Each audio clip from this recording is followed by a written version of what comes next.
You're watching Swimming World TV. I'm your host, Brett Rutemeller, and here we are at the Golden Goggles, and we ran across Mark Warkentin. Thanks for joining us, Mark. Oh, yeah, no problem. Mark was at the World Championship Trials in Fort Myers recently in the open water event, and you won the event, which now you and Chip Peterson, who got second in that event, are going on to the next step to be selected for the Olympics. Congratulations. Yeah, thanks a lot. It's going to be World Championships are in Seville, Spain on May 4th.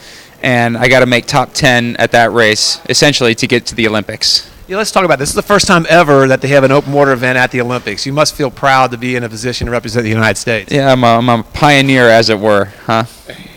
That's kind of a neat thing to say. You know, you're the first person to do this endeavor at the Olympic level, possibly. So that's really exciting. Yeah. So it's a long process to even get in. So the next process is they're going to select 10 from the World Championships. You and Chip will be in that race, and if both of you two make the top 10, then there we are. Yeah, then we're all set.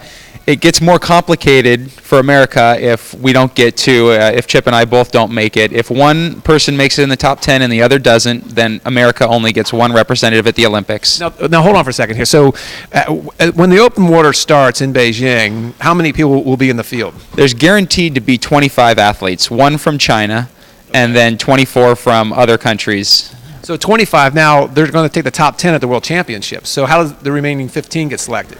They'll get selected at a test event. It's a little bit of a complicated procedure, but the majority of them will get selected at a test event 3 weeks before the Olympics. Wow, so let's just get this thing over with in May, get on the team. The best thing to do is to not think about all the various secondary and, you know, all these other, it's like figuring out the system is just, it's just mind-boggling. You just don't do it. You think, okay, I got to make top 10. That's all you got to worry about.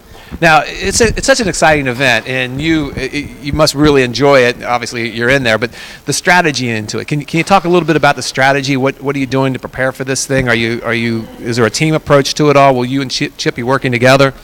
It's hard when you only have one other person on your, in your country in a race, because there'll probably be 70 or 80 athletes in that race, and it's hard to find, a person that you can really work together with. The best thing to do is to just not let the entire pack, affect you. So 70 or 80 at the starting line, all going out. I mean, are you going to have to get early speed to get out there? It's not so much early speed, but when there's 70 or 80 guys, there's a lot of physical contact. And have you ever raced in a field that large? I did. I think the race in Melbourne, Australia for the World Championships was right around 60 to 70. So it was big. And when you have that many people, you're not necessarily worried about getting out in front because you want to get ahead of everybody. Sometimes you want to get out in front just so you don't get hit and you don't get beat up, because that pack can be a very aggressive, very, very difficult contacts part of the race. Now, do you know what that course layout is right now? Are you mentally preparing where all those different points are that you have to navigate? It's essentially a really long pool, 1,200 meters down, 1,200 meters back. It's a straight shot, and there's not too many navigational things to work with this time. It's just basically essentially down and back. Can you just describe the venue? It's a river, the main river that goes through the city of Seville, and it's just in a narrow section of the river. Wow. Can you imagine all the fans along the banks and all that happening and everybody watching it? Probably helicopters, boats, the whole thing. What an exciting time. Yeah.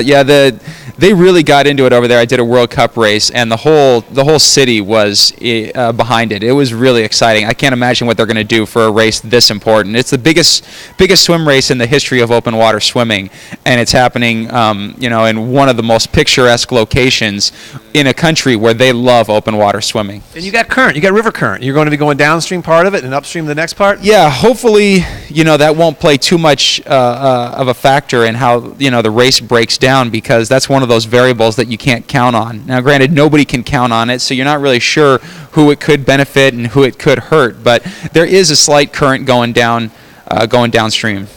We'll get on that treadmill. Yeah. Well, thanks for joining us. Good luck with everything. Appreciate it.